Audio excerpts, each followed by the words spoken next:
So good afternoon and good evening, everybody. Welcome to Nairobi, particularly, but welcome to everybody throughout Kenya and, as far as I understand, throughout the African continent. And it's really, really a great pleasure for us on behalf of World Athletics to welcome you all to this very important call, because we have only just under 3 months to go before the World Under-20 Championships kick off in Nairobi on August the 17th.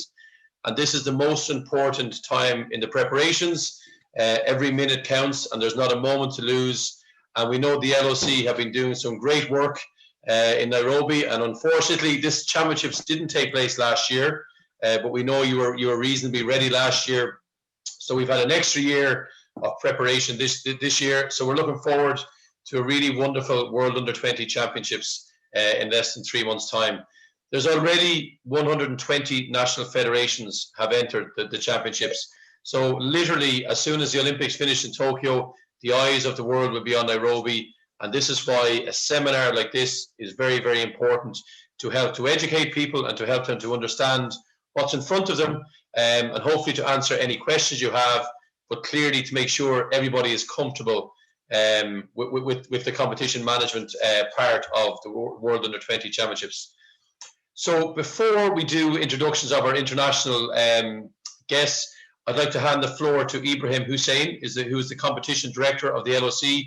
And Ibrahim, you'll tell me if the general is logged in and if he'd like to say a few words, and also Mike. So Ibrahim, the floor is yours. Thank you very much, Piers. General was having a very crucial meeting in the Kenyatta University, but he's on the way, so he was trying to log in. And as soon as he logs in, we'll let him in, and he can make a comment. But for now, Mr. Piers, I think we can go ahead. Rabah was also in that meeting. So I think as soon as they get in, okay, Rabah is here. So I think I'll give him a floor to just make a comment. All right, thank you, Ibrahim. Thank you, Piers. My name is Mike Rabah. I'm the CEO of the forthcoming Under-20 Championships to be held in Nairobi.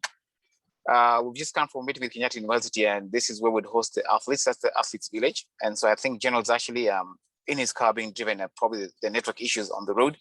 But I just want to thank you, Piers, for setting up this meeting. And I think we're excited at the numbers we've mentioned of number of teams or athletes that have agreed to come into Kenya for our event. So I think this workshop is critical just to sensitize ourselves, being the host for this event, on what is required, what's expected of us, and really, if there are any issues or any other learnings from other federations, we can actually pick up from this forum. So thank you all, and we look forward to a very fruitful engagement. Thanks. Thank you, Ibrahim, and thank you, Mike, and we're very, very happy to work with you. So first of all, to introduce myself, my name is Piers O'Callaghan. I'm the head of competition for World Athletics, head of competition management, and I'm really looking forward to working with you all. I haven't been to Nairobi yet because I've just taken over the job 2.5 weeks ago, but very much looking forward to working with you, and I hope we can have a visit to Nairobi before the championships, but we obviously are in contact every day with Mike and Ibrahim and his team. I'd just like to introduce a few people before we pass the floor to our main presenter. We have the technical delegates on the call as well. So Gemma Castagna from Spain is on the call, and Imre Materazzi. So Gemma, do you want to say hello and say a few words and maybe just introduce yourself to the wider team? Yeah, hi. Probably some of you already know me. I'm Gemma from Spain, ITO from World Athletics. And we have already visited a couple of times Nairobi. So the ones in the call that are from Nairobi, probably either you have seen me or here, or you have seen me in the seminars that we did together with Imi a few months ago. So as Piers was said, we're very excited to travel again to Nairobi, and for sure it will be a very successful event. Thank you. Thank you, Gemma. Thank you very much. Imre, would you like to say a few words if you're on the call? Thank you, Piers. Thank you. I am Imre Materazzi, fellow technical delegate to Gemma. My daily work is I am technical services senior manager at World Athletics, and I have been to some of the site visits already. So I met most of you already, I think, in Nairobi, including the U18 World Championships a couple of years ago. And as Pierce said, this series of meetings that we start now is a very important step towards the successful organization of the World Championship. So we are really grateful to Chris who accepted this presentation. And please pay attention, and I hope to see you soon at the Championships or one of the site visits. So all the best. Thank you. Thank you, Imre. And I'm just going to ask everybody to mute themselves as well so we can hear our guest speaker. So first of all, just to set the scene, you've met the World Athletics technical delegates. Actually, I'd also like to introduce Gio Cardona, who will be working in Nairobi with the competition director, with Ibrahim, before the championships, and we're hoping he will be out in June. Gio, would you like to just introduce yourself and say a few words? Yes, of course. Thank you, Pierce. Hello to everyone. Like Pierce said, my name is Gio Cardona from Colombia, and I'm a competition director from World Athletics. And I'm very excited to be here, I've seen some familiar faces around the call.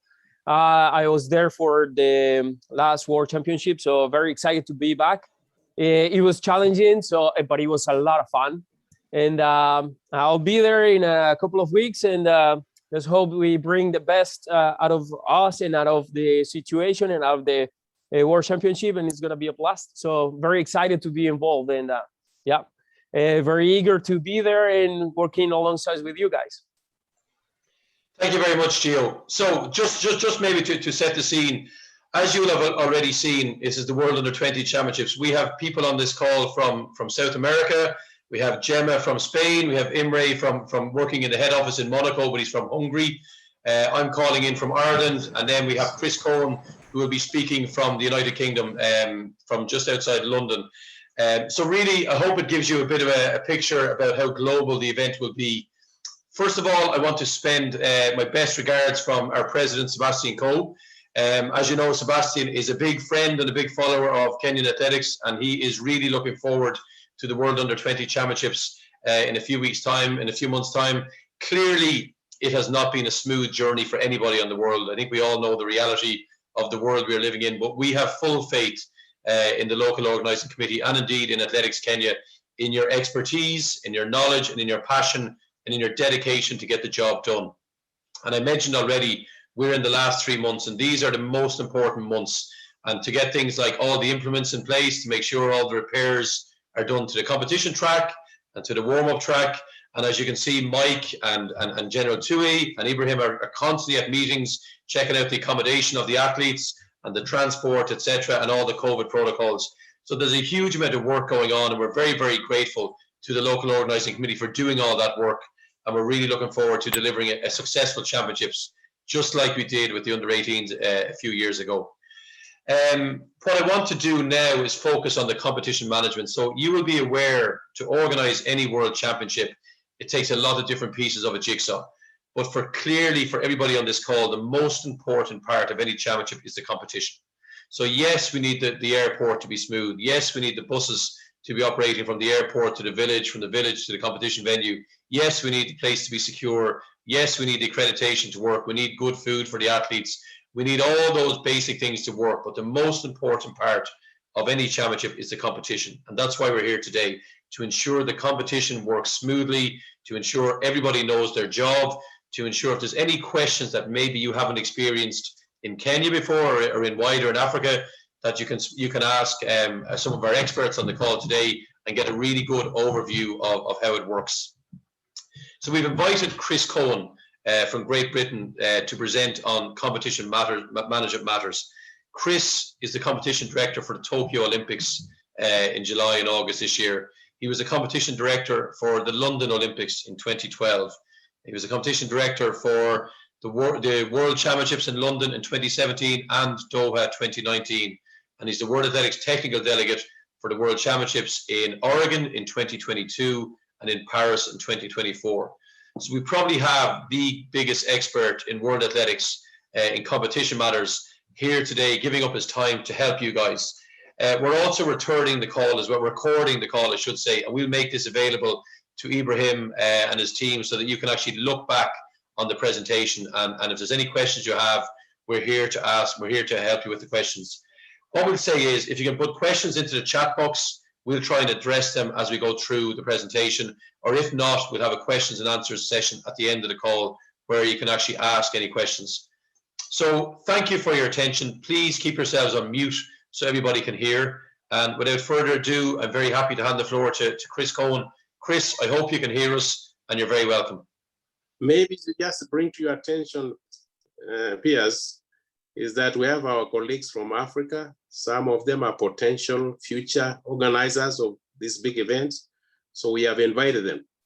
There are about 10 or 20 of them. They're here with us. Excellent. I've seen some South Africans and Mauritius, so I've seen some friends that I know, Surin and Peter de Jager on the call. They're very, very welcome. Ibrahim, you've done a great job. As I always say, knowledge is never a burden. Everybody wants to learn new things. So Chris, the floor is yours and good luck. Thanks, Piers, and hopefully everybody can hear me. That's the first thing. Hopefully you can see the screen which has the logo of the championships on. So Piers, can you just confirm that everybody can see that? Yes, indeed, we can, Chris. Thank you. That's great. So my technological knowledge is working so far. That's good to know. Yes, it's what I've decided to do is to actually look at the presentation in two halves. So today we're looking at the big picture.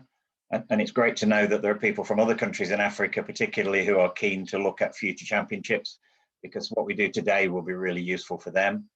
And then later in the week, when we have the second session on Friday, then I'll look in much more detail at the individual areas of the championship and the things that are really important for the organisers in Nairobi to make sure that they've got all of those things ready.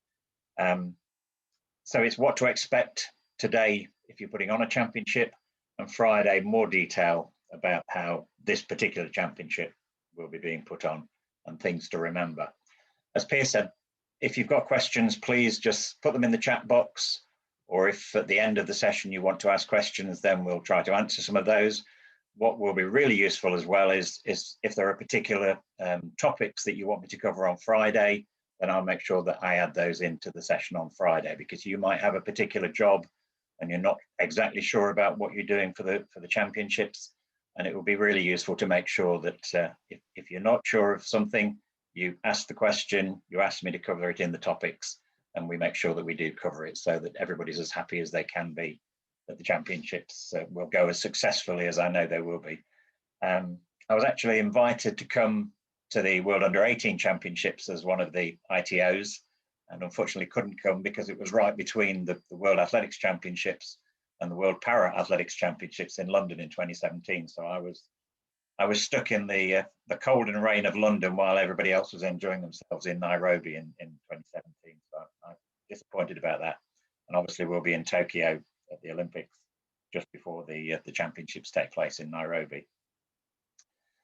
So looking at the organisation, I want to go over fairly quickly the organisation of the championships and who the people from World Athletics particularly who are involved. Obviously, you're already aware of the technical delegates. You know Gemma, you know Imre, you've met them.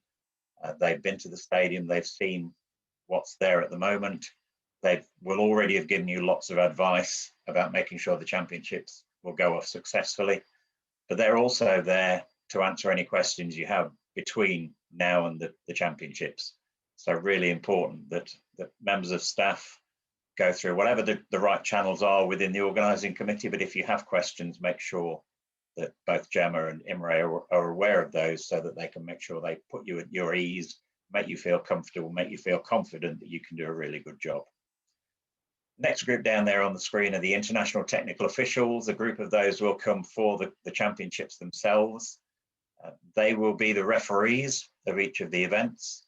So one of the issues we've had at previous World Championships, and it's much easier now, is that local officials feel a little bit put out that they're not the referees. They're used to running events, they're used to being referee, but it's really about standardization, making sure that every championship, the World Athletics stage, be it the Olympic Games, be it the World under 20s, be it the indoor championships, that the refereeing is done very consistently.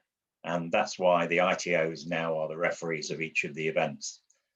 The aim will be to have one of those at every field event, and also looking after the track, the starts, the video refereeing as well. But obviously they will be assisted by the chief judges from the local organising committee. And it's a really good opportunity for those local judges to improve their knowledge, not just of rules, which we would expect them to know lots of rules anyway, but also about the techniques and about the procedures that are expected at the major championships, because it's amazing what you'll take back into your own events after the World Championships about how to run your own events much better, having worked with this group of real experts from World Athletics. There'll be a group of race walk judges, because you'll be staging race walks during the championships, and again, they'll be appointed by World Athletics. There will be one or two assistants from the local judging panel who'll be with them, and again, a good opportunity for them to learn. The jury of appeal is a mixture of, there'll be a couple of ITOs, so again, rules experts, and also members of the World Athletics Council. There's a group of those will be working as jury throughout the World Championships. And obviously, if we do have appeals during the championships, they're the people who will make the final decisions. Usually the council members we have at World Championships are the knowledgeable members of the council in terms of rules and the way races are run. We do have a number of council members who are not experts in the rules, but maybe were great athletes themselves or have other interests within the sport. But usually the jury members are people who are really interested in how the races are run, how the field events are staged, and making sure that the rules are followed correctly. So you will probably have a really good team on the jury of appeal. And then secretary to the jury, and I think for the World Under-20s, World Athletics will be appointing that person, but if not, then obviously that would need to be one of your senior officials who has an understanding of how the jury needs to come together. And we'll talk a little bit more about that on Friday. You don't have a road course measurer for the Under-20 championships, so we can jump over that. But you will have an international starter. They'll be part of your team of starters. Their job is to start some of the races, and usually they'll have spoken to your best starters, the person that you might have appointed as your start coordinator, to really talk about the strengths of your team. Because what they want to do is to make sure that all the races are started as well as possible.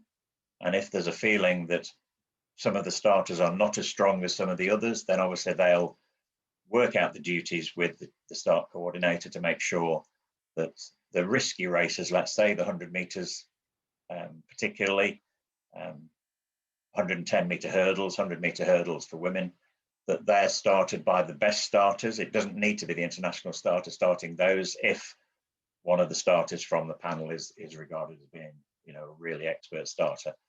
But they'll discuss that in advance to make sure that the races are started by the most appropriate starters.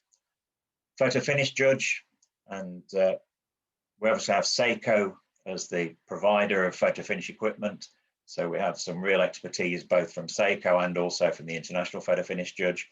And again, you'll provide a photo finish judge to that panel. And again, it's an opportunity to learn, to work with the international photo finish judge, and also to be part of the service of making sure we get all the right times for all of the right races. Announcers, World Athletics will be providing those. And one of the important things to notice there is that on the screen, you can see that in each of those areas, there are guidelines that World Athletics provide to help you make sure that you're in a position where you can provide the best service possible. So those guidelines are available on the World Athletics website, quite easy to find. And again, we'll make sure that at the end of the session on Friday, you've all got access to all of those, that you can all find those quite easily on the website. So areas of responsibility, timetable is done. So they've obviously done that work alongside the LOC. That's all been done.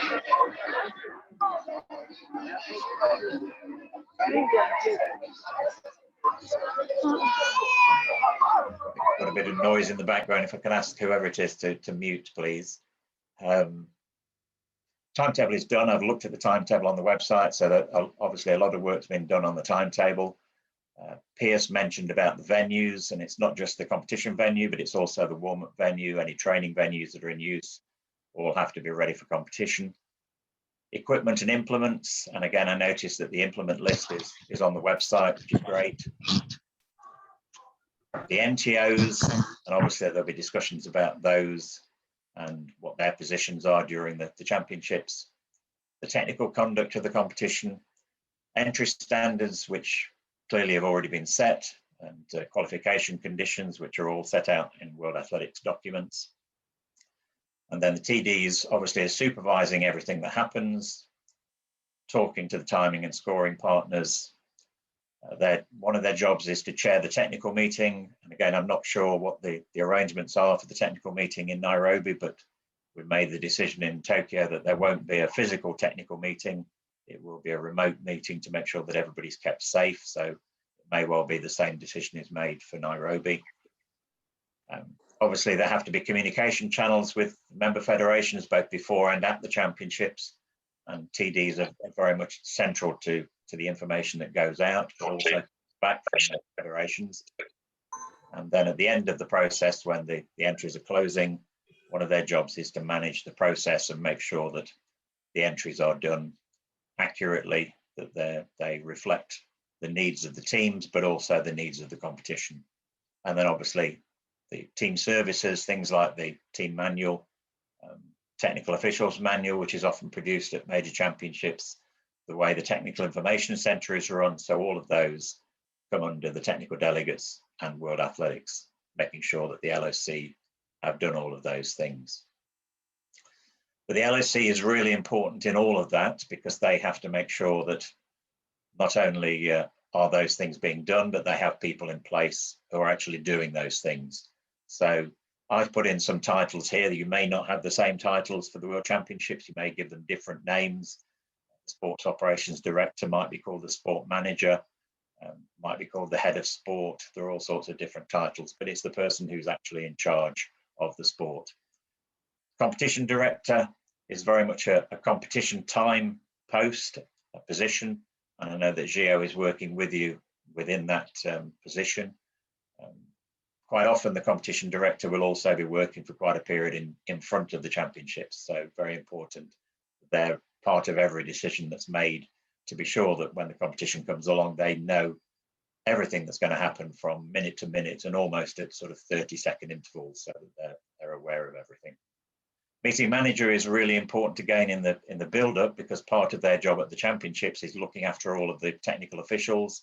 So they need to know who they all are, how they were appointed, why they were appointed, what their strengths are, sometimes what their weaknesses are, to make sure that strengths and weaknesses are matched up, to make sure that people do a good job as a team of people, even though they might not all be knowledgeable in every single area that they need to work.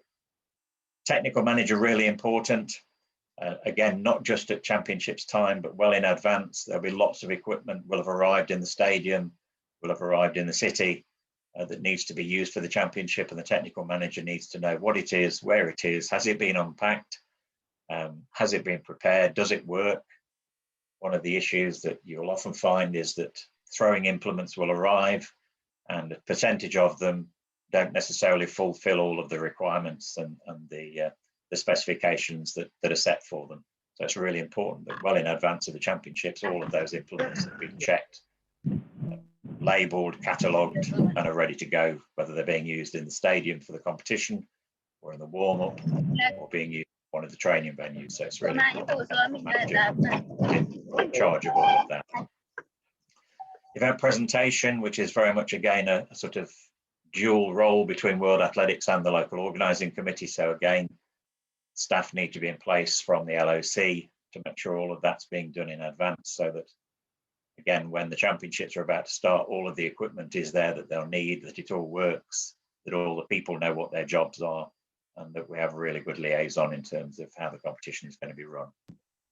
Again, we can ignore the road events manager because we don't have a road event.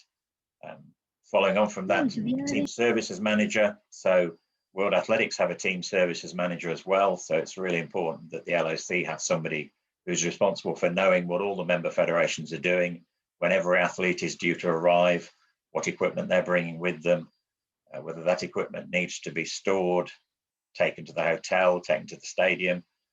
I think particularly of things like vaulting poles, needs to be a really good process in place to make sure that the vaulting poles arrive from the airport in the right place, whether that be the training venue or the warm-up track, are transported to the stadium on the days when they're needed for competition, and so on. So really important that that person is heavily involved in what's going on. And then finally on this page, the TIC manager, the Technical Information Centre, and that might be both at the stadium, but also in the hotels. Information needs to go to hotels on quite a regular basis, start lists for the day, results from the previous day, qualifications, people who've gone through to the next round, information about the call room schedule. There might be particular information that's not necessarily directly attached to the competition, but things around transport back to the airport, whether teams need packed lunches, all of those sorts of things. It's very important the TIC manager's on top of all those and where that information needs to go. So in terms of communication, I'm sure that there has been daily contact over the last few weeks between World Athletics and the LOC. World Athletics will be talking to the technical delegates on a regular basis, and obviously those people who've been appointed to the other roles they'll have been talking to. So again, daily or weekly contact between those groups of people. Head of competition, and Pierce has already said to you that he's only just been appointed. I know that Luis has been involved. Luis Saladi, who was the previous head of competition, has been involved for a long time, especially as the championship should have been held last year. So he was aware of all of those competition related matters, and he will have passed all of that information on to Pierce. So again, a really good link with World Athletics.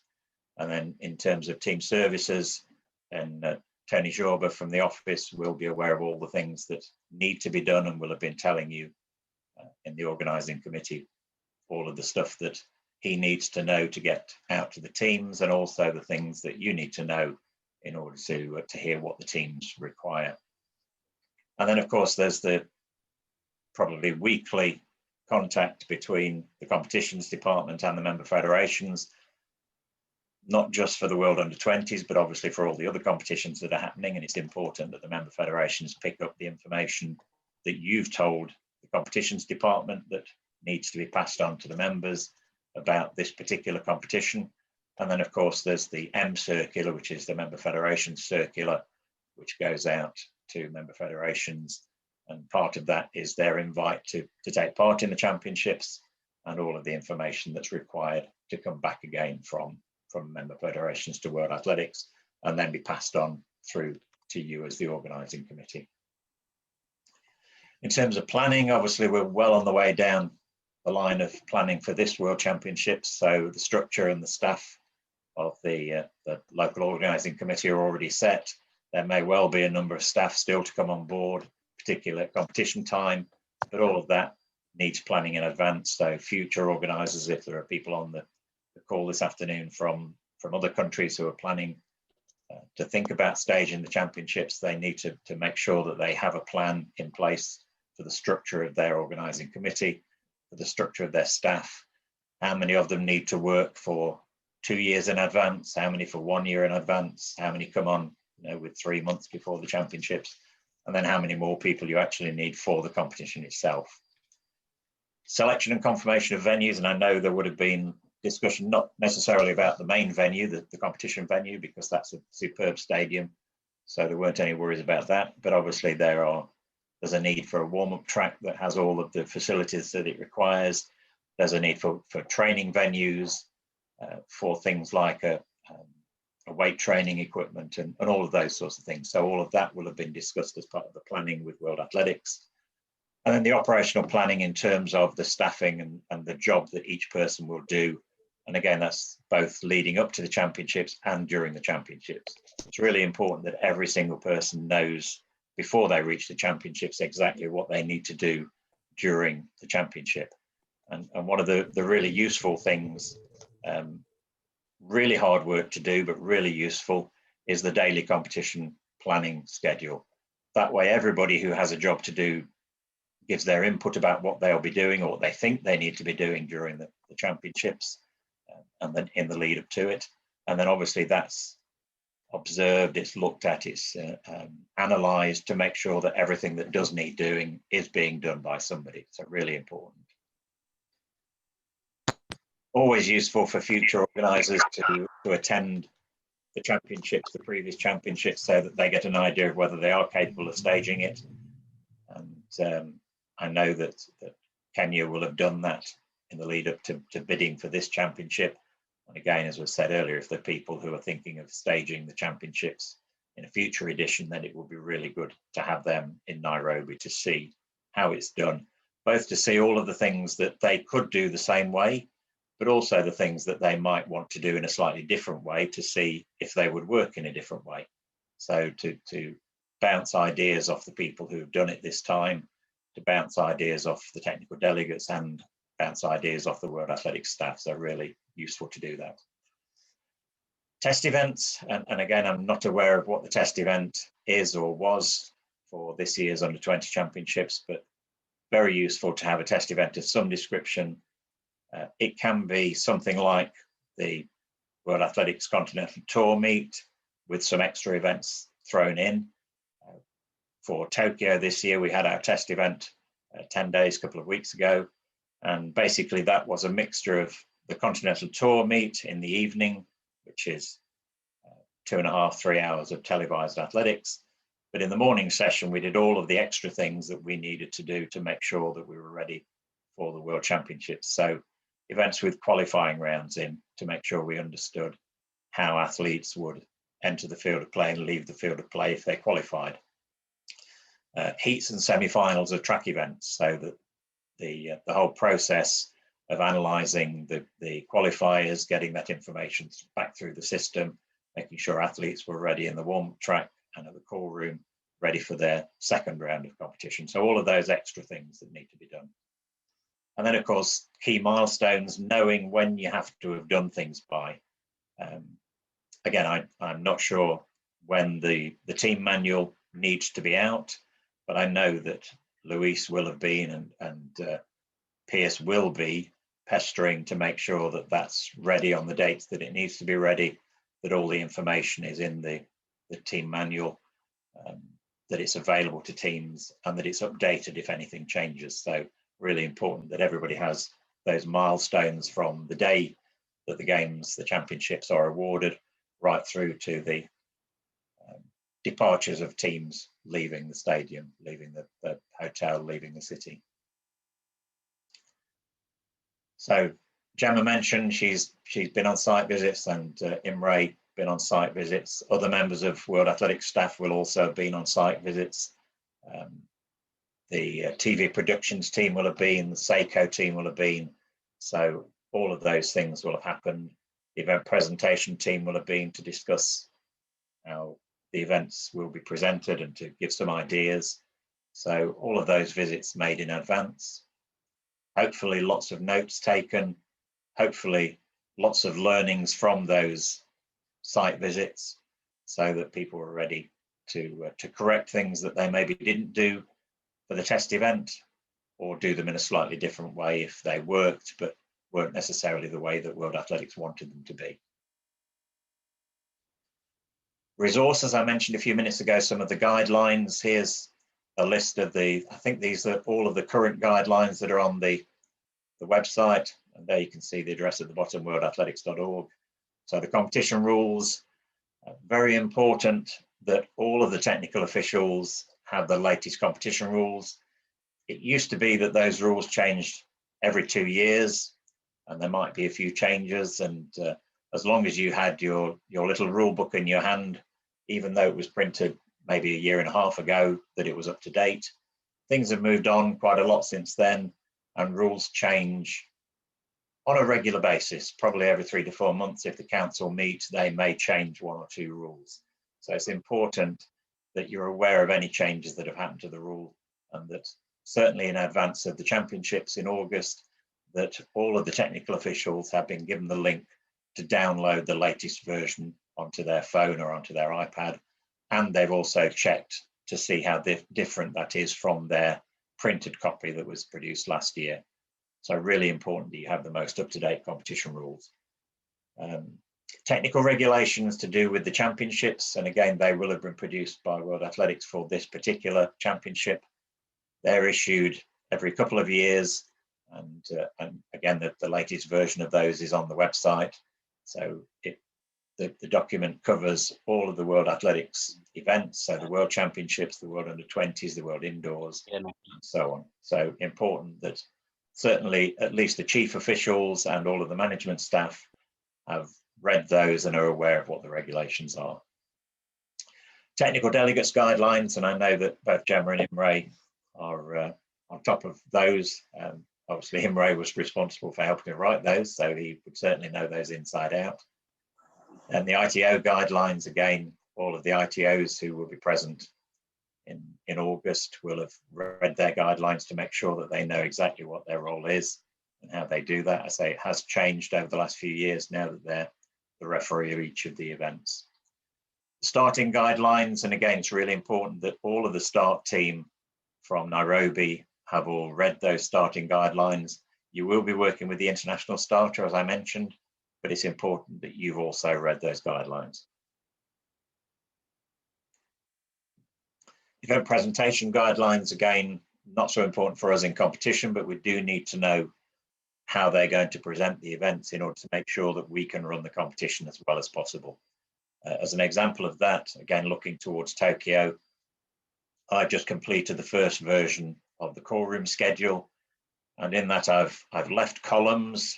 One of them is to show which entrance onto the track the athletes come out for their warm-up or to set the blocks, for the qualifying rounds, for the semi-finals, and another column which shows which gate they're actually presented from for the final of that event. So all of those things you need to know, because obviously if the field judges for the long jump are coming out and they go to their positions and they're ready for the athletes coming out from one gate and they come out from a different gate, then obviously that gets confusing. So it's really important that everybody knows what to expect.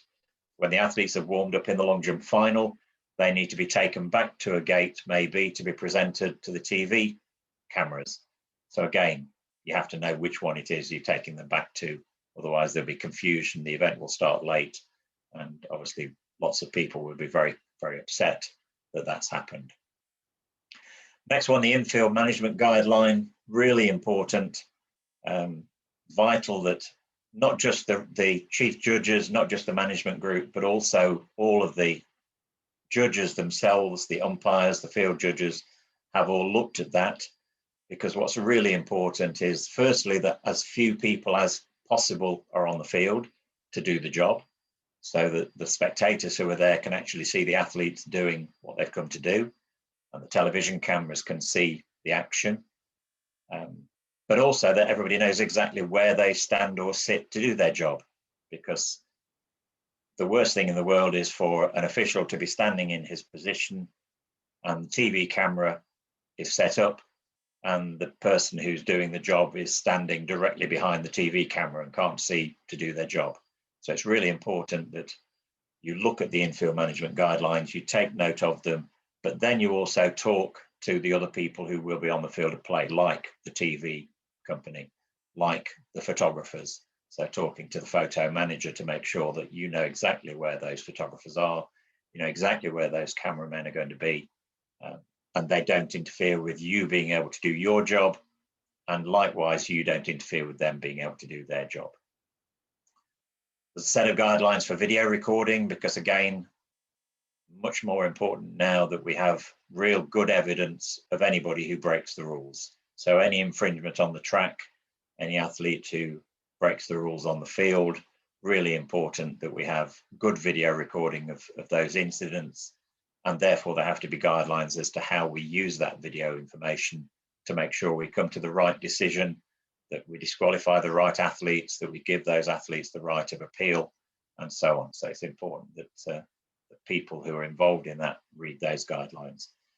Photo finish guidelines, again, the International Photo Finish judge will be completely on top of those, but the judges, the local judge or judges who are working with them, really good idea for them to have read those guidelines as well, to know exactly how the process works at a World Championships. Finally, in the list of documents, there's the Track and Field Facilities Manual. Not essential reading for every single official, but a really good document to go through. It can be downloaded very easily and very useful for everybody who's interested to know why things are where they are, how they work, and why it's important to have the facilities in the particular state that they're in, and how to make sure that they work when you get to the championships. So that's very important. And then one resource that's not down on paper is the World Athletics staff. Very helpful, knowledgeable, enthusiastic. We're very lucky. I'm a volunteer, just like most of you will be. But I think we're very lucky to have a staff at World Athletics who are real enthusiasts for our sport. Very knowledgeable about our sport and very willing to help to make sure that we get all of the best answers we can when we need answers to anything. So really, really good group of staff that we work with. If you've got a question, please ask them the question. Always will get an answer. If you don't know who it is you want to ask the question to, then go to your manager within the local organising committee, and they will probably know who the best person to ask is, or they'll know somebody else in the local organising committee management who will know who the right person to ask is. So really important that you do use that resource of the staff to support you in the lead up to the championships and then at the championships. And then, as I say, there's the website as well, which is really useful. So in terms of the venue, and again, this is all agreed, decided, in place. There are some things that you need to think about between now and the championships, but it's a certified Class 1 track. In terms of the minimum capacity, obviously World Athletics would like it full. I know that for the World Under-18 Championships, it was full pretty well all the time. They do prefer a Mondo surface and 8 lanes, grass infield. Needs to have team seats, and again there'll be an agreement already in place for how many seats are available for that. That will vary from championship to championship and probably from session to session. Depending on how popular the tickets are, you might want to sell more tickets as much as you can. So in the morning sessions, you might reduce the number of team seats because athletes will be less likely to come to sit in the stadium. And what you don't want is empty seats appearing on, particularly on the television. And then coach seats, so field events, coaches will need seating near to their event site. And again, really important that you talk to the technical delegates to decide where the best place is for those seats and then to allocate those before the other tickets are sold. Very difficult to move a member of the public out who's paid for his seat in order to put a coach in that seat to be able to obviously support his athlete. So it needs to be done very early. And then finally, where is the medal podium? Again, I'm sure that's already been decided, but it's very important to think about that in the planning. And it varies. In London, the podium was on the track side, outside the track on the home straight, whereas in Doha, it was in the seating area around about the 200-meter mark, set up on a huge platform so that it was visible by TV cameras to give good pictures, both on TV and also on the big screens in the stadium. But it depends on what you want to get out of the medal presentations as to where the podium is located. The worst place in the world, of course, is to put it on the grass inside the track, because that disturbs lots of events rather than as few events as possible. Stadium also needs lots of technical and functional areas, other rooms, core rooms. You might have one core room or two, and we'll talk about that again later. You need a post-event area, so just after the finish line for track events, and the same area for field events, where our athletes go after they've gone through the mixed zone, which is where the media meet them. but there needs to be a space where they can go in order to be reunited with their tracksuit, their trainers, whatever else that they've deposited in the core room. Needs to be a timing booth, obviously, hopefully alongside the finish line so that you can time races. A VDM control room, VDM video distance measuring for the long jump, triple jump and the shot put. So there needs to be a room, hopefully with a view of the field of play, although that's not absolutely essential, but hopefully with a view of the field of play, which is close to where those events are taking place. A results room, so that there needs to be a place where Seiko and I think it's probably Delta Tray, I'm not sure who the results company will be in Nairobi, but where they can produce their results and distribute them from as quickly as possible. And again, that's usually close to the photo finish room, but it may well be on a different level because there might not be space close to the photo finish room, but it's absolutely vital that there is a space where they can analyze all the results and make sure that they're put out both on the website, more generally, and also in terms of printed results that might be produced. A space where the technical delegates can watch the competition. Usually that's quite close to the photo finish room, quite close to the competition management room, because there needs to be a close cooperation during the competition between the technical delegates and the competition director. Event presentation are usually in the same space or the same area of the stadium, because again, the technical delegates might want to be going to talk to the competition director, who will be sitting with the event presentation team, controlling the minute by minute process of the event, to find out what's happening, maybe why there's a delay, to sometimes ask for a delay or to ask for something to happen on the field of play. So really important that those spaces are in full view of the competition site and are close to one another. World Athletics will probably have statisticians on site, so they need a room somewhere, hopefully with a view of the track, but it's not absolutely essential. Then the Technical Information Centre, and I mentioned the fact there might well be sort of branches of it at the hotels, but the main TIC will be in the stadium. And what's really useful is to have easy access to the TIC from the warm-up track and also from wherever the coaches are able to view the competition, so that it's easy for them to get there, to pick up information, to pass on information, if they need to make a protest about an event. So it's really useful to have that space as close as possible to where those coaches will be. And then final one on this page is the jury of appeal and the video recording room.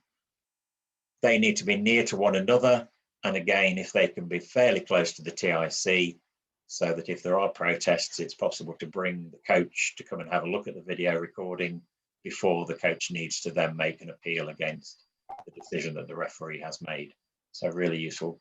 Most of the decisions will be agreed by the team coach as soon as they see the video recording, before they even have to spend their $100 on their appeal.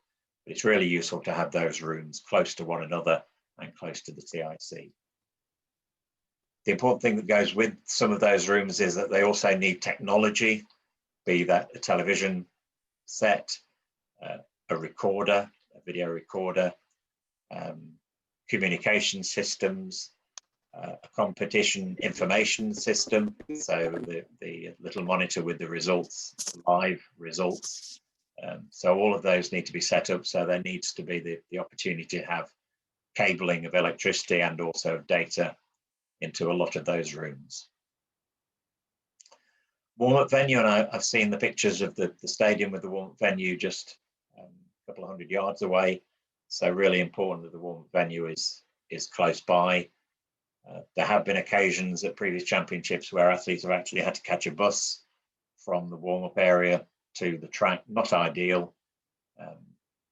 Becoming difficult for some events, particularly the long throws, because the long throw area might not be available right next to the track. So really important that there is easy transport if necessary, but also much easier if there's just a walk from the warm-up areas into the core room particularly. And obviously there needs to be facilities for all of the disciplines and equipment available for them. as I said, long throws, ideal to have a separate area, not really ideal to have a hammer thrower warming up in the middle of the circular track, which is the warm-up track for the running athletes, especially as lots of runners like to run on the grass rather than on the track when they're warming up. So important that there's a separate long throws area for them to make sure it's safe. All of this can be the training venue or one of the training venues before the start of competition, but also important that it's not a training venue if it can be avoided during the competition, because obviously you want to give priority to the athletes who are warming up for their competition rather than having lots of athletes there just training for something that's happening in 2 or 3 days' time. Training venues, I don't know the details for Nairobi, but ideally at least one additional venue away from the warm-up track, which has all the facilities required. Ideally, the training venue closer to the hotels than the stadium is. That way it persuades the athletes that it's easier to go to the training venue to train than it is to go to the warm-up track and get in the way of athletes who are warming up. So really useful to make sure it's closer to the accommodation. Again, a separate area for long throws. Those of you who were in Doha will remember that there were a number of long throws areas next to one another and maybe 400 or 500 meters away from the other warm-up and training areas.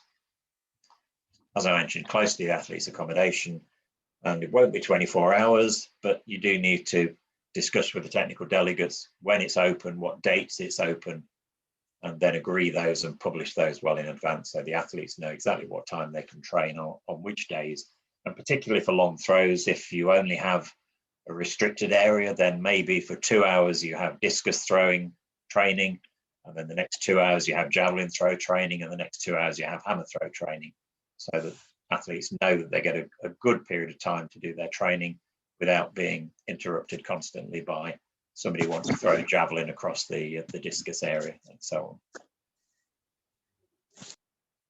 Timetable, again, it's already set, I know, for the World Juniors, World Under 20s, but it is important if you're planning for the future to know what the plan is. Slightly different now in that there is a universal event, a mixed 4x400 relay, 6 competition days, and a choice of 1 or 2 sessions a day, depending on what is best for you in terms of the country you live in, the city where the event's happening, the stadium where it's happening. Most finals scheduled in the evening session, and that's not always the case depending on where it is.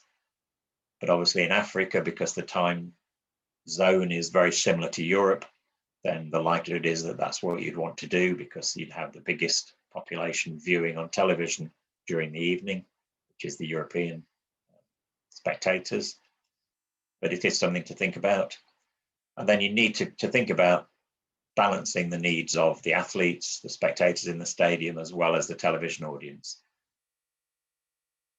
One of the issues around Tokyo, of course, is the time zone is completely different from where many of the spectators are on television, but it wouldn't be a good idea to have athletes competing in the final of the 100 meters at 9 o'clock in the morning, simply because that's 11 o'clock at night in another part of the world where most of the people would be watching. So it's important that you have a balance between all of those things to see what works best for everybody. Similarly, a balance of what happens on the field of play. You don't really want to have 3 jumps and no throws for 2 days running, or vice versa. That you don't want to have 7 heats of the 400 meters men, followed by 6 heats of the 400 meters women, followed by 3 heats of the 400 meters decathlon, all happening one after the other. So it's thinking about a balance between all of the things that are happening in the timetable to make sure that it's interesting for everybody to watch, and that it has a nice balance of how the timetable flows across the whole of those 6 days. Also need to think about the local considerations.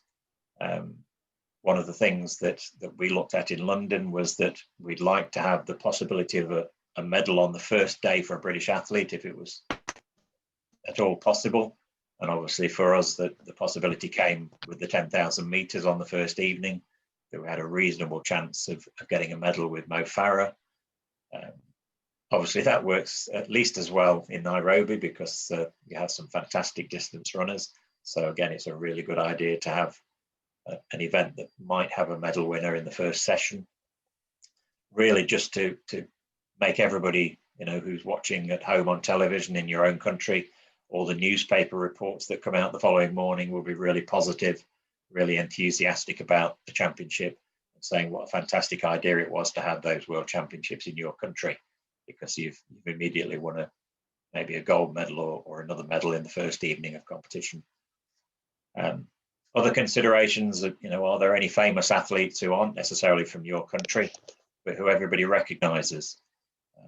More difficult at the World Under-20 Championships, but even so, there are some athletes who are already well known across the world and can be used to promote the championship in advance, and then obviously promote the championships as they're happening.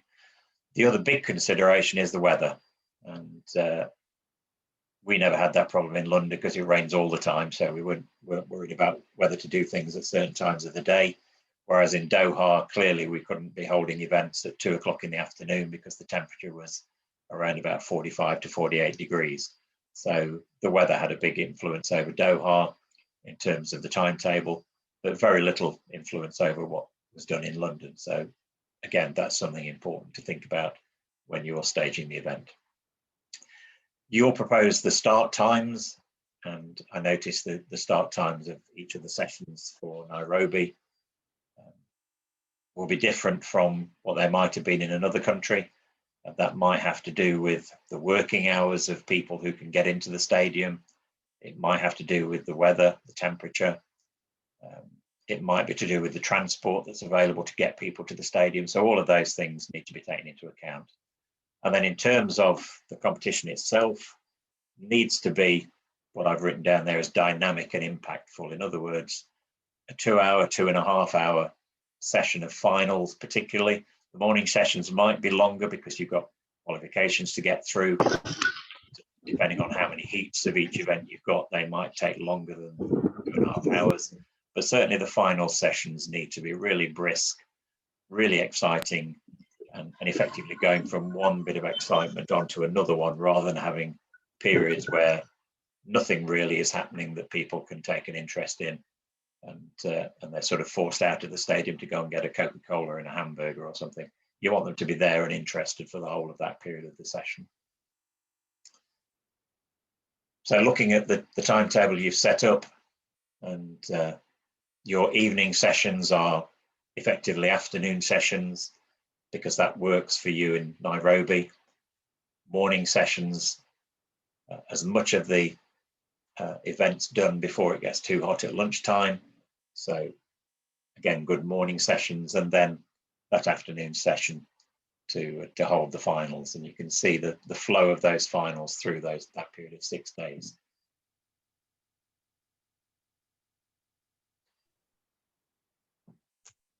So developing the timetable, there is a template from World Athletics, which is very easy to get hold of, and it's just a question of looking at how that will work for you and then modifying that over that 6-day program, looking at those morning and afternoon sessions. Whether you're having an opening ceremony, if you are, what impact will that have on the competition?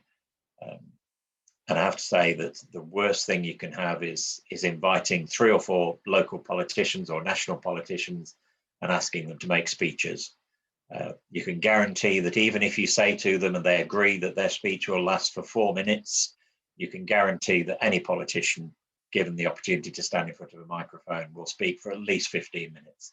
So if you've got your opening ceremony timetabled for 30 minutes, with the first athletes on the track warming up after 35 minutes, you can guarantee that you're likely to have a delay to the start of competition because the VIPs will still be talking.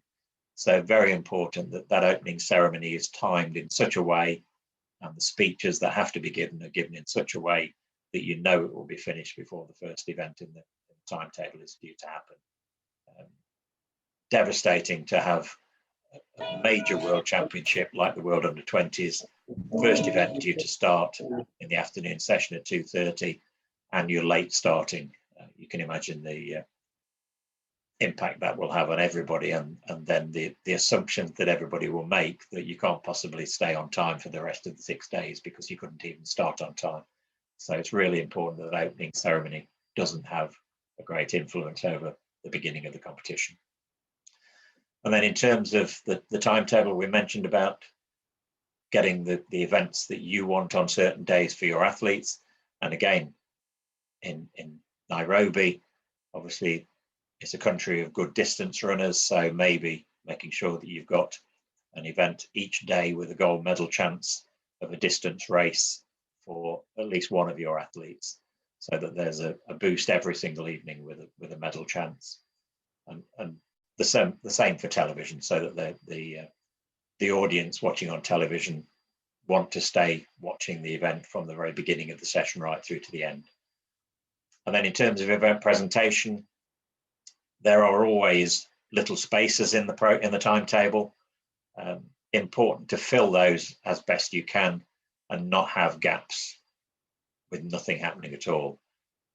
If you can see the plan that's on the screen at the moment there, the end of the discus competition, the final of the discus competition, the last round is in a gap between the 4x100 relay for women and the 4x100 relay for men, so that nothing else is happening to take people's attention away from watching those last few throws in the discus.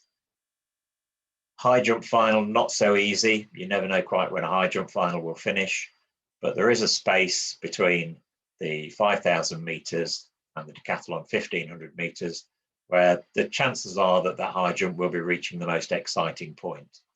And then again, it's important for event presentation when they're working to be able to look at how they can manipulate that timetable to make sure that they can highlight all those exciting things that will happen during the session.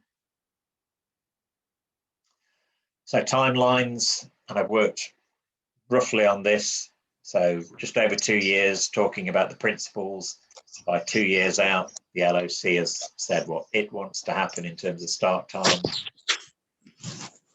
Then a couple of months later, the first draft is produced, goes to the stakeholders like television, the government, all of the other people are involved.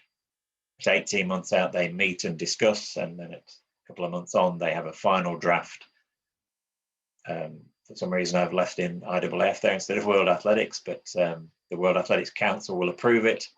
And then a year before, if there are any changes to be made, they'll make any small changes and approve those. So entry processes, entry standards, the technical delegates will propose those, usually after submissions by the statisticians, and then they'll look at how they can make sure that they have the right number of participants.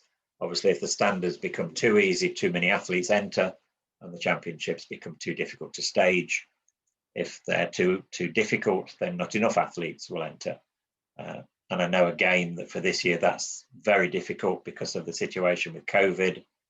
Not many events have taken place that athletes have been able to compete in. Last summer, very few events took place, so it's been very difficult to do that. But those standards can be changed if there's clear problem with them, but council is the organisation that approves those. And they will have ideal numbers of both athletes and relay teams that they want to start in each event. They can add to that with unqualified athletes. So there will be countries who don't have athletes who are qualified in any event, and they can obviously ask if they can add athletes to an event in order to have athletes present at the championship. For the World Under-20s, there's a quota for each member nation. So effectively, they can't have more than the minimum number, the maximum number. And then there are entry standards, and then obviously the rankings to support how those entries are done. Preliminary entries, I think we're just about at the date when the preliminary entries should be in, which gives a bit more information for the LOC to be working out accommodation requirements and travel and all of those sorts of things. Final entries about 3 weeks prior to the event, and then confirmation of entries the members then decide exactly who is going to compete. And so the day before the first competition day at midday, they have to confirm who's competing the first day, which gives time for the SECO to produce all the start lists. And then for the other 5 days, it's 9 o'clock, before 9 o'clock on the day before the event. In terms of management, if we look at the flow through the stadium, warm up, that's where the buses arrive to drop the athletes off, the athletes warm up. If you have 2 call rooms, then the first one could be just a gathering point, just a tent where the athletes are brought together. The only thing that happens there is that it's checked that they have got their spikes with them, that they have got their bibs with them, that they're correct bibs, that they've got their accreditation to show they're the right person. And that's pretty well it. No other checks normally take place at the gathering point. They then go to the call room where all of the other checks are done, where making sure that they've got the right number of spikes, they're the right size, the shoe is the right thickness, the vest has the right number of advertising marks on it, that they've got one or both of their bibs. So all of those things are done in the call room. If they're using transponders particularly for the endurance events, then the transponder is checked as they leave the call room. Then through to the competition site, back through the mix zone, and I mentioned earlier that that's normally right after the finish line as they go back inside the stadium. Then to the post-event area where they collect their accreditation again and their tracksuit and any other clothing they've left behind.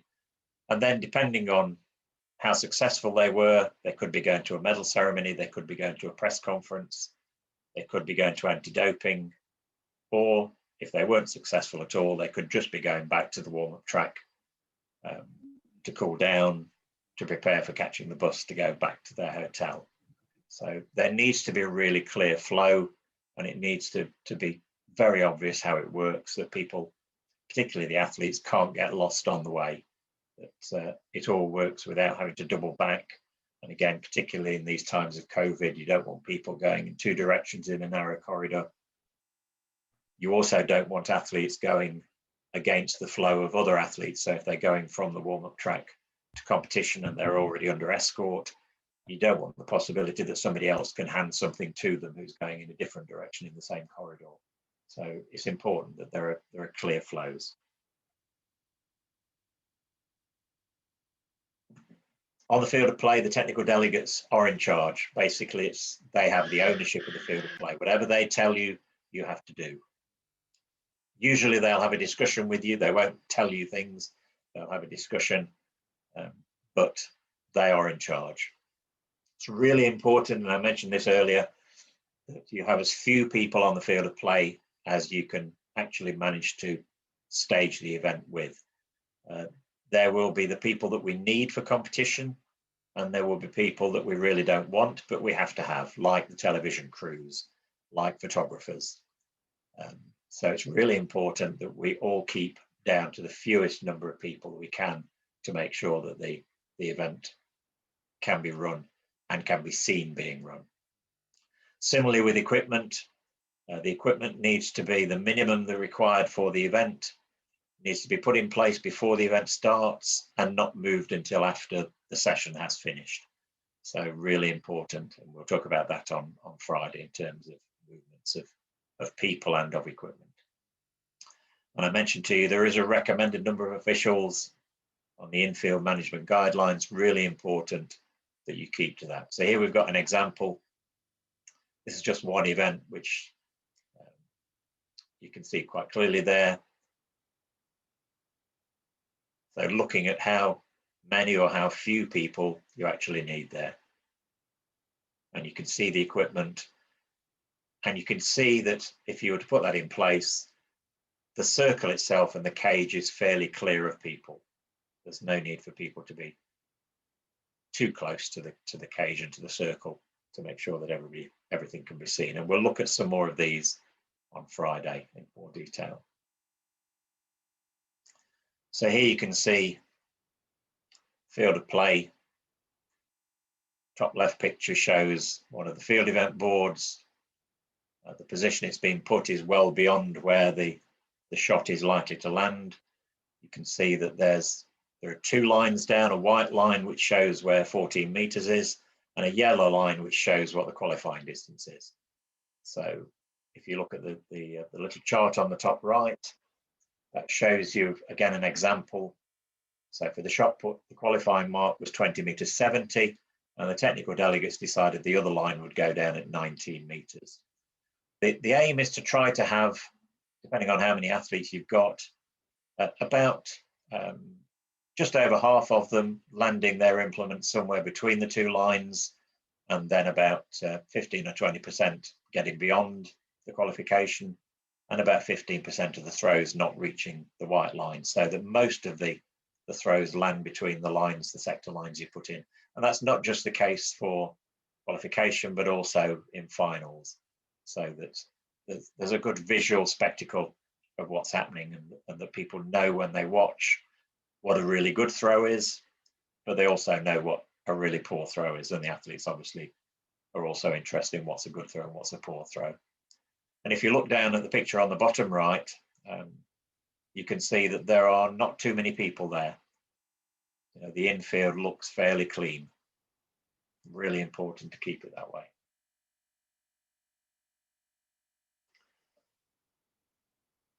Timing and results, and as I say, it's done by Seiko, they're the timing and results partner.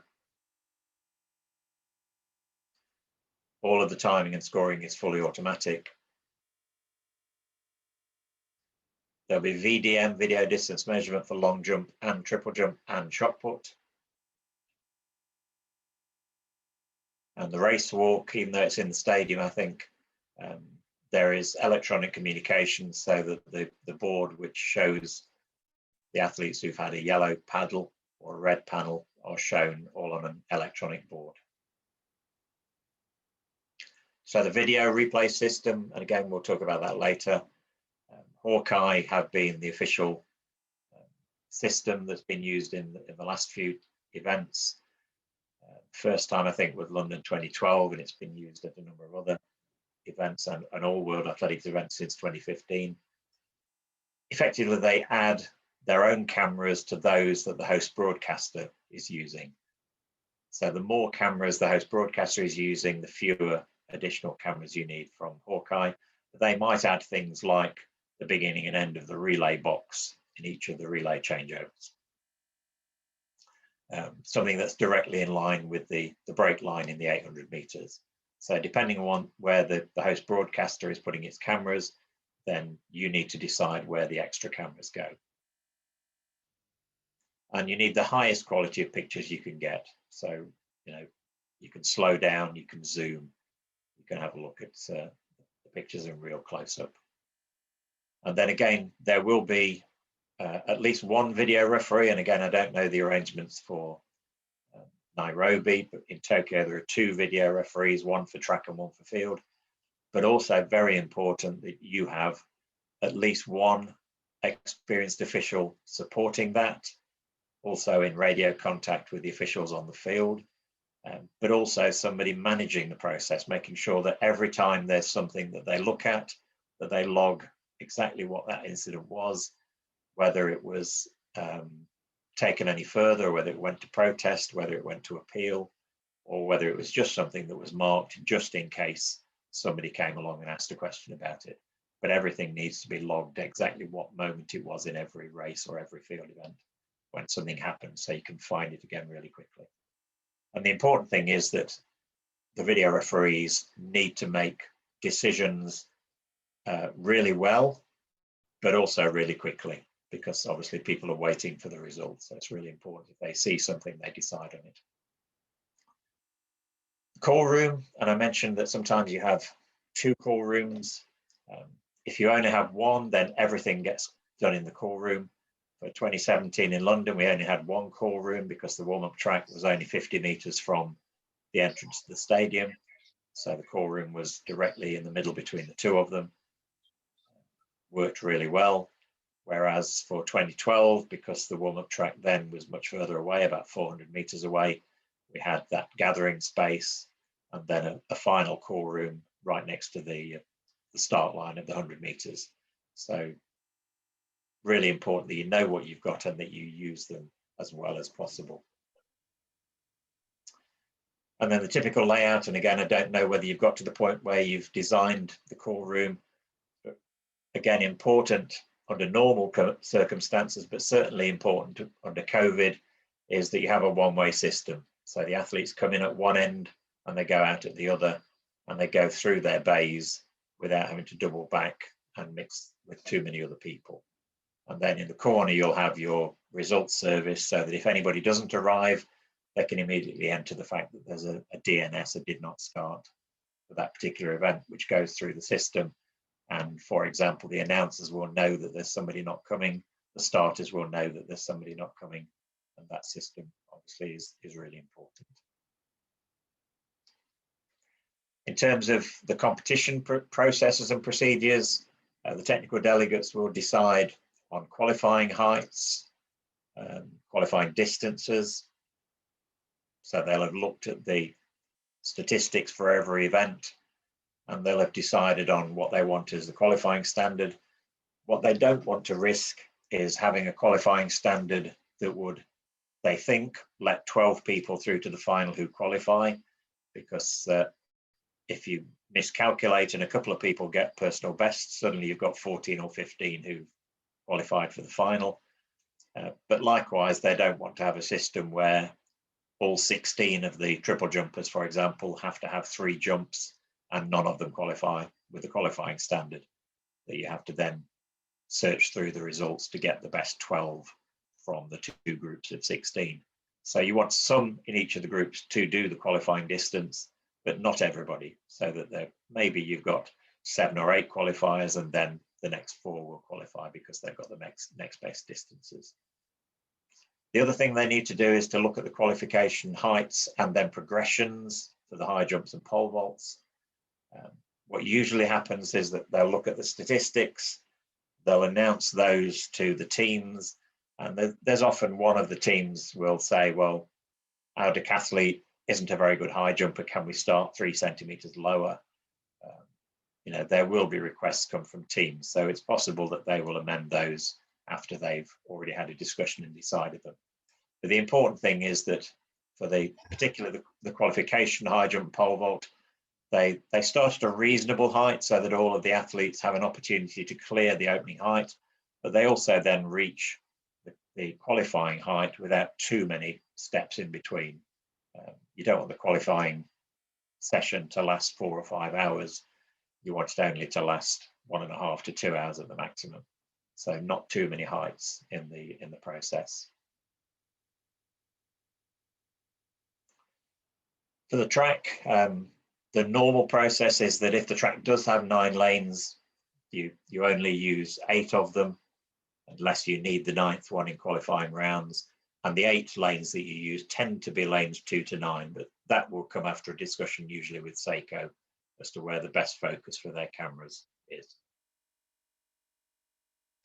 There's no reason why you can't have shared lanes in the qualifying round, for example, at the 800 meters. If it means that by having a couple of athletes share a lane, it reduces the need for an extra heat, then that's always very useful. And we know that there will only be a certain number of rounds. You certainly don't want to add another round of competition because you've got too many heats.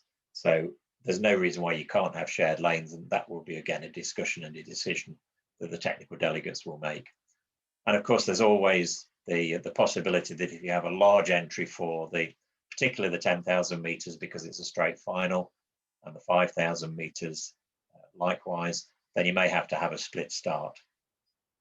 Important if you have a split start that you set up the track to make sure that you can run it both safely and also according to the rules. So making sure that you have cones all the way around the inside lane of the outside group. So here it's obviously the inside of lane 5 needs to be coned all the way around to avoid what might happen in that the athletes in the outside group decide just to go straight to the inside lane if there's no barrier to stop them from doing so. So really important. One of the issues that we've raised in Tokyo is to make sure they have enough cones to be able to do that, so that not only for the second start, you know, is kept very clear to the athletes, but also when things like the javelin curb, the high jump curb is taken up, when there are events happening, there are enough cones in place to stop athletes on the circular track stepping off the track and risking being disqualified, when the cones could easily have dissuaded them from stepping off the track. Bib numbers, normally World Athletics will provide those with 3 numbers, 1 for the front, 1 for the back, and 1 for the bag or the tracksuit, depending what the athlete wants to do with their third bib number. And quite often that will be their name on the front or the back, and their number on the other. It depends on the competition, but I think for World Championships it may well be their name on both the front and the back. And of course, in some events they only require to wear 1 bib now, so the jumpers will only wear 1 bib, whether that be on the front or the back. There are special bibs at the World Championships for relays and for combined events, for the leader of each event in the combined events, for the world leader for the year. So those bibs will all be provided, and obviously the LOC needs to distribute those and needs to have a system in place so that they go out as soon as the teams have arrived. So when the teams arrive, there'll be a meeting to discuss exactly who's arrived, what events they're doing, and then the bibs can be distributed either through the TIC, through the hotel information desks, or through the accreditation process. That discussion will have taken place. And then hip numbers, again, World Athletics provide those. Hip numbers can be really pesky in that they fall off, and athletes help them to fall off sometimes. So it's really important that they're really sticky. And one of the things that quite often is done is that they actually are safety pinned onto the shorts or onto the briefs of the athlete to make sure that they do stay on if it's pouring with rain or something of that sort. So important that system is in place. I'm sure there's been discussion already about contingency planning. There are clear rules from World Athletics about contingency planning of delays, postponements, and rescheduling. And the technical delegates, again, will discuss that. If there's a short delay of a few minutes, maybe 3 or 4 minutes, because there's an athlete injured on the track, then most of that will be done by the competition director, talking to television, talking to the event presentation team, and just telling the technical delegates what's happening. But if it's longer than that, then obviously the technical delegates need to be involved, and also the organising committee and the host broadcaster. Normal things like rain don't delay the competition. Nice photograph there of Dina Asher-Smith on Sunday night a couple of days ago in the pouring rain at Gateshead. The only thing that the rain slowed down was the times of some of the athletes, but it didn't slow the event down. But obviously there are conditions that might cause a problem. So here we've got a few examples. Equipment, pole vault stands might decide not to work properly. Technology issues, Seiko are very efficient, but occasionally their equipment stops working for some reason.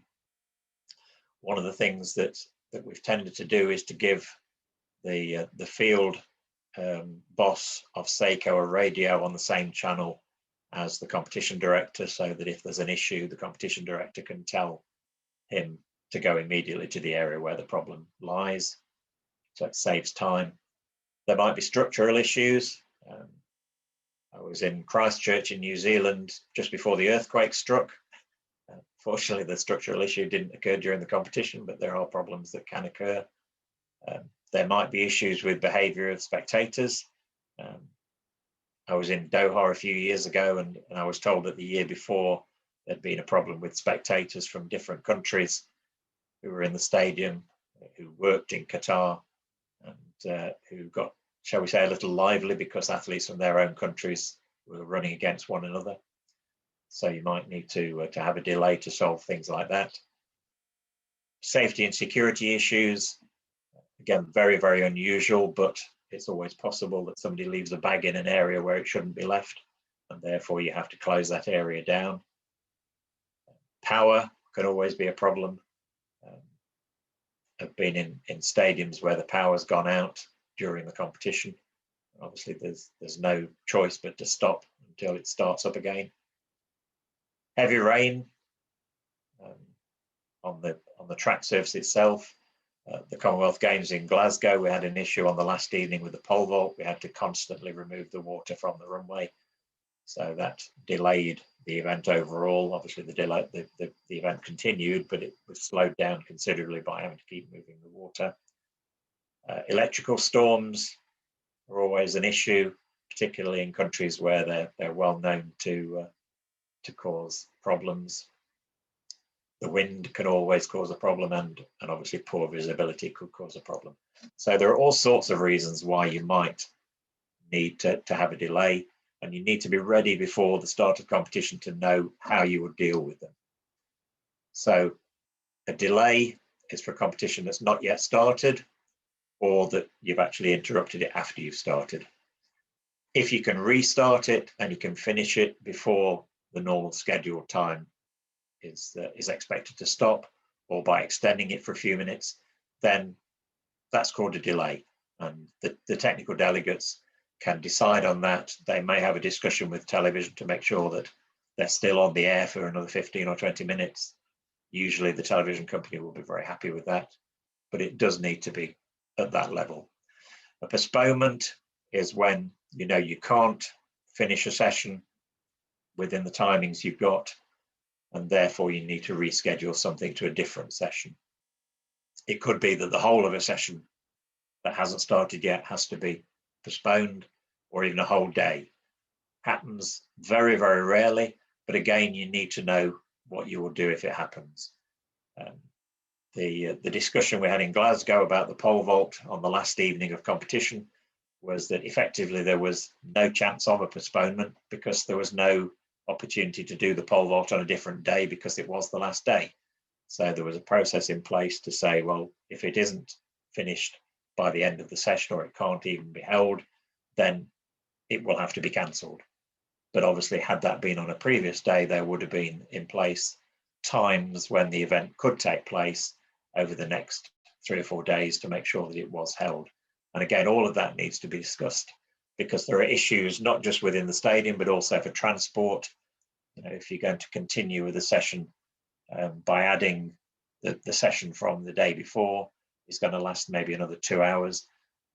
So the transport companies need to know that it's happening, and you need to have informed the police and the security companies and all of the other people outside the competition. And then cancellation, as I mentioned briefly, you know, there is a possibility that you can't reschedule something before the closing ceremony. So it's important that you have rules in place for all of those. We've mentioned event presentation a few times. It is important to us. There is a World Athletics presentation team. They will support.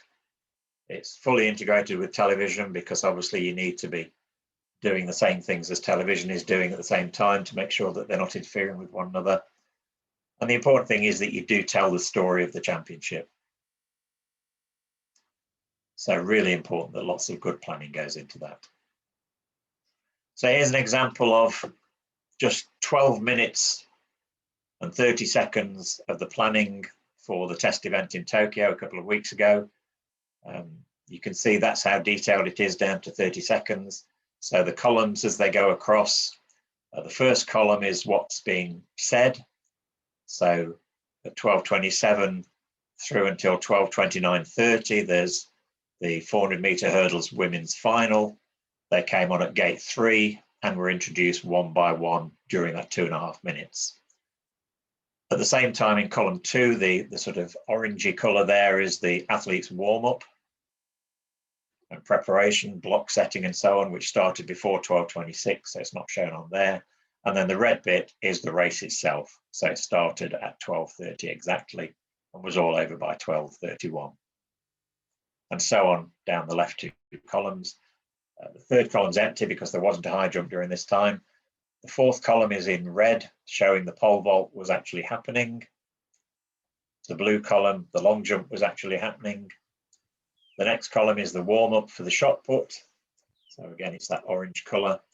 And then at 12:34 and a half, I think it is, the athletes left the field of play in order to be presented. And again, if you go back to the first column, you can see that that's when the shot put final was going to be presented. It was being presented slightly early, that's mentioned there, because there was going to be another presentation afterwards, another start of competition afterwards, which was the discus throw, and then back across to the track, there was going to be the 4x100 meters relay. So very complicated, and all of those bits have to be read together. So the event presentation team will need to be producing something of that complexity to work alongside the timetable. In terms of equipment, video boards for senior world championships, it's a minimum of 3 boards. For most championships, it's 1 or 2. And then scoreboards at each event. And here you can see the Seiko boards that were used in Moscow, which show, I mean, the new ones are even cleverer than this. They now have television screens effectively, so you can show the face of the athlete. They can show the action from the competition. They're very clever things now. Sound system, so that you can do both event presentation and also any other security messages you need to give. And then a control system for the field event boards, so that if you haven't got an event at one end of the field, you might want to transfer the results and the information from an event that's happening at the other end of the field onto that board. So you can show it on more than one system. In terms of officials, again, I'm sure you've already appointed those for Nairobi. The numbers can vary depending on the timetable, depending on the number of events, but I would expect it to be somewhere between 100 and 300. Obviously, the officiating needs to be at the highest level. That doesn't mean that the officials need to all be 60 or 70 years of age and been doing it for 50 years. They just need to be skilled and knowledgeable of the rules and able to carry out those rules under competition circumstances. As I mentioned, the ITOs will be the referees, video referees. Important to do some training and education. So in advance of the championships, really useful to get people together to go through not just the rules of the event, but also, as I mentioned earlier, where they sit or stand, how they walk out to where they're going, how they walk back again, what they do while they're out there, so that they all know exactly what the process is when they're there. And then to go with that, again, we'll talk about it on Friday, the detailed event by event diagrams of where everybody goes, where they sit, where they stand. And again, I mentioned the Infield guidelines. Equipment, obviously, I'm not sure of the contract for the World Under-20s, whether you're using Mondo equipment or whether it's other equipment, but it obviously needs to have the look of the championships as far as possible. And then you also need to provide equipment for the warm-up area, the training, and also any non-technical equipment that is in use for the competition. Should be set up well in advance of the start of the session, and we'll talk about that on Friday.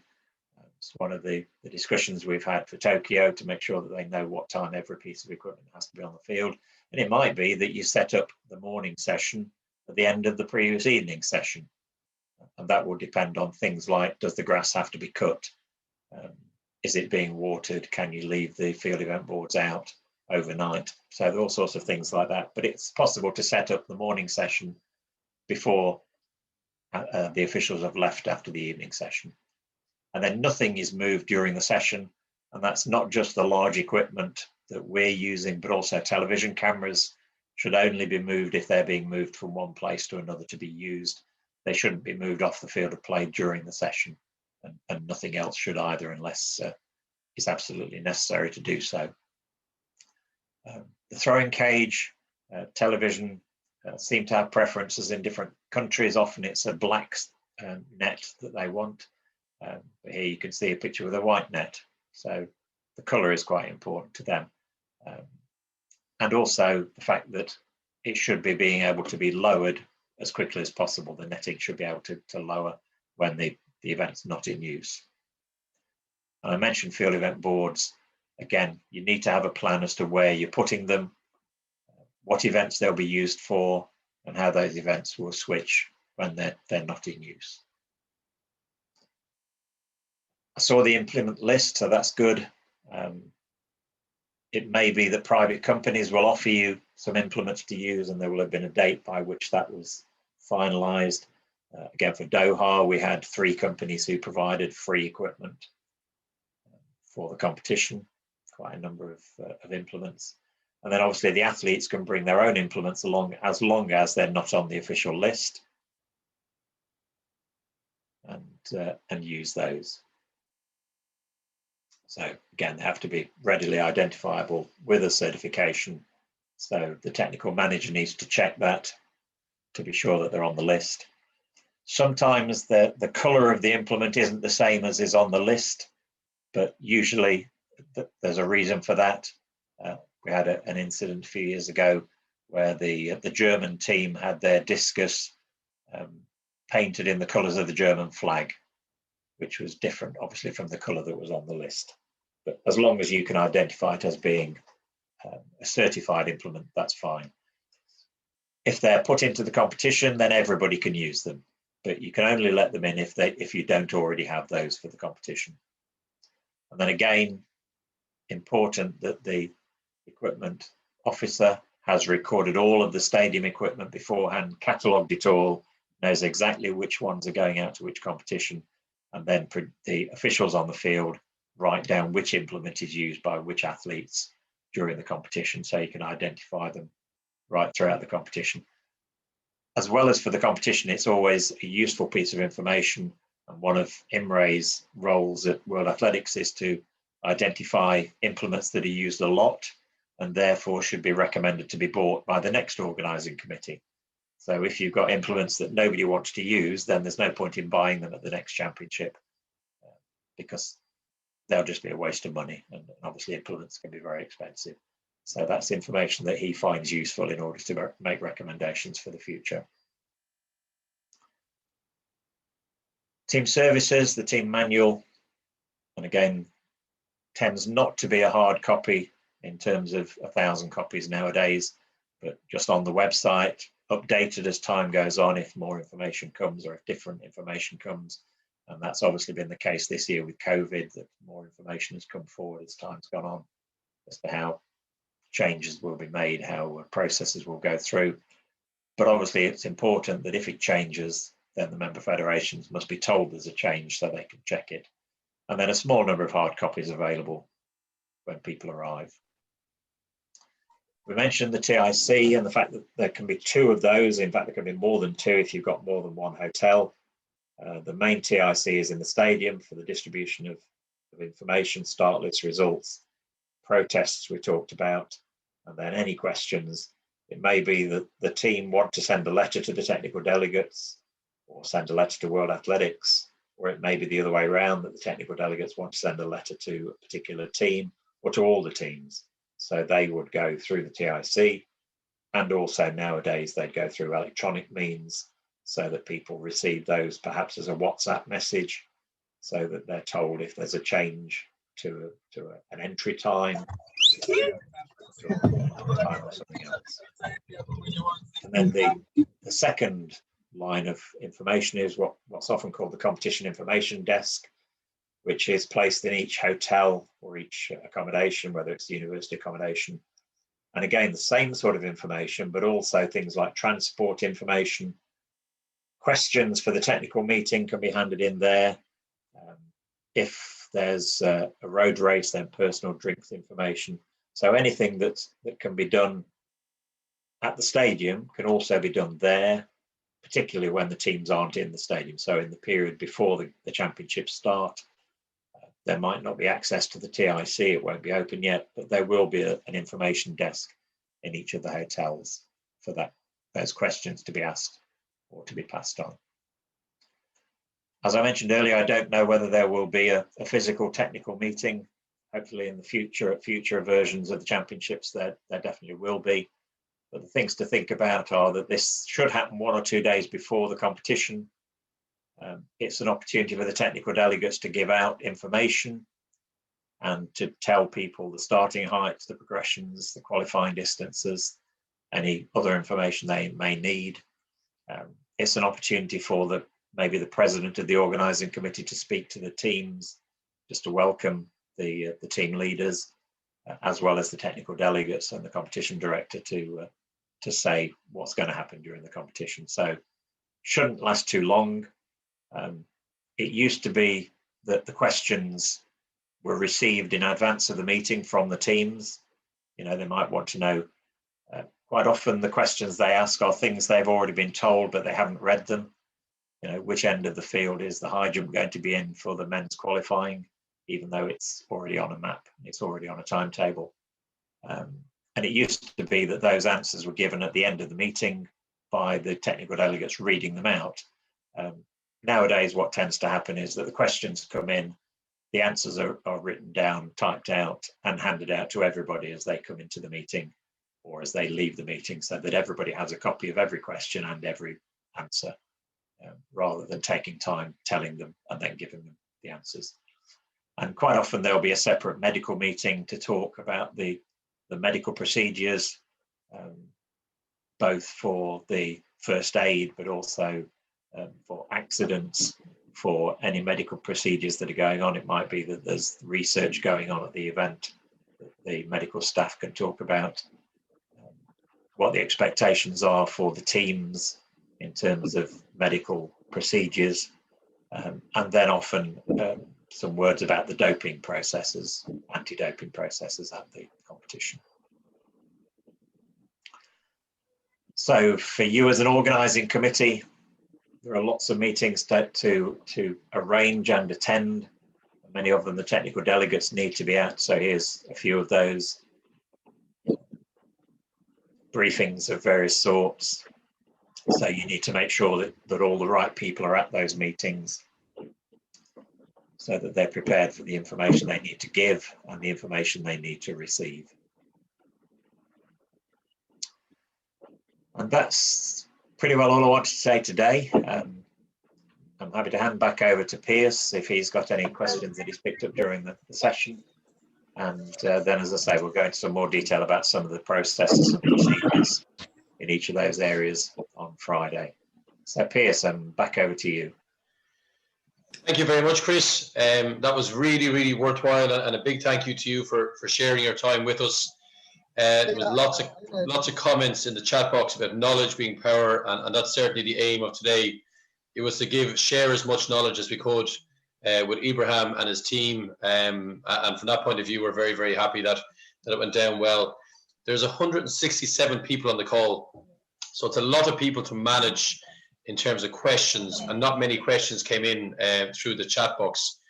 So Ibrahim, I don't know how you want to play this. We will share with you, Ibrahim, the PowerPoint presentation and the recording of this call, and you can share it with everybody who is registered, just to ensure that they understand everything. There's a lot of people on the call, and I'm not sure how to manage the questions. So Ibrahim, I'm happy to take your advice on this. But just to say, Chris, thank you so much. It was very, very valuable for everybody. And Ibrahim, the floor is yours. Thank you very much, Piers. I think it was a wonderful 1.5 hours, 1 and 35 minutes. At one point, the president of Athletics Kenya, who is the chairman, joined us, but he's not there now. I would have invited him to make a comment. But I think the way we are moving, Piers, I think we are learning a lot. I've even learned, there's a point where you had cold rooms. And then it was cleared somewhere in the line that there's only one cold room and an assembly place. So I think the group which is here, they are really learning a lot. You can see by the comments, they are commenting. They are very excited. Majority of these people will be officiating during the event. And I think moving forward from now on, you will assist us to have at least a course every weekend, if it's possible. Yeah. We will, Ibrahim. We will have many calls, and it's our pleasure to pass on this knowledge to you and your team as well, because from our point of view, the legacy is really important, the human legacy. And we, you know, you've had the under-18 championships, now the under-20, and we know that the ambition in Kenya is to have a World Athletics Championships in the future as well. So it's really important that to educate and to empower as many of your team as possible. So from my point of view, I'm really happy that the numbers are big. As I say, we'll share the PowerPoint and we'll share the recording. Maybe if I could say, Ibrahim, if anybody has questions, could they email them to you and then you email them to me? We'll try to answer them before Friday, rather than taking up people's time like this. And as I say, if you can share the recording and you can share the PowerPoint, it means everybody can go back over it again and maybe see if they have more questions. But if you can share that with us before Friday, Ibrahim, we'll try and get as many answers back to you to share with the group. And just to be clear to everybody, Friday is another very important session. It's 2 hours long. I think it's 2 hours earlier, Ibrahim. But Ibrahim has the link, and I'm sure he will share it with everybody. But it's very important, Ibrahim, just to say to you and the team, it's a really important stage of the preparation now. It's 2.5 months to go. So we can't waste a moment. We should try to use every opportunity to make decisions, to try to upskill our people, that people can, you know, the athletes are preparing strong, and we also need the organisers and the officials to be preparing as well for the championships. Yep. Good. I think if the chairman is there, General. Is Jackson here? Right, Piers. Yes. Ibrahim. Yes. Yeah, thank you all guys for such an amazing presentation. We've all been enlightened on what we've seen and listened to in the past 1.5 hours. I guess there's a lot of lessons learned, and we looked at all the changes that have really impacted the sport moving forward. And so I think, Piers, like you said, there has to be a lot of interaction between now and the event in August. So we're open to this kind of form of forums, and we're very keen to also invite other directors come and just sit in and see what's happening around the whole event. But all in all, I think if you share the presentation with us, we'll be very happy to share it with our teams and then run a similar kind of workshop for everybody else. But I just want to thank you all. It's been very informative and very, very, I think, very enlightening. And I'll speak on behalf of my chairman if he's not here and say thank you all for attending. And we want to invite all those who are not encouraged to come in for the event in August. We'll host you very well and make sure that we all learn again from this experience. Thank you yet again, Piers. Great. So just to finalize, thank you very much, Mike, and to the chairman. Thank you, Ibrahim. Thank you to all our friends on the call. It has been a very difficult 18 months, and this is the championship which should have taken place last year. So you've had to wait an additional year. So it's great to have everybody on the call, on a Zoom call, and we look forward to Friday for another 2 hours. And the biggest thanks of all to Chris Cohen. Chris, you did a great job again. Thank you so much. Thank you. So we'll let everybody go on and enjoy their evening. And Ibrahim, I'll speak to you tomorrow, but we'll see everybody else on Friday. Okay. All right. See you on Friday. Thank you, guys. Thank you, everybody. Thank you for a great attention. Thank you. Bye, bye. Thank you so much.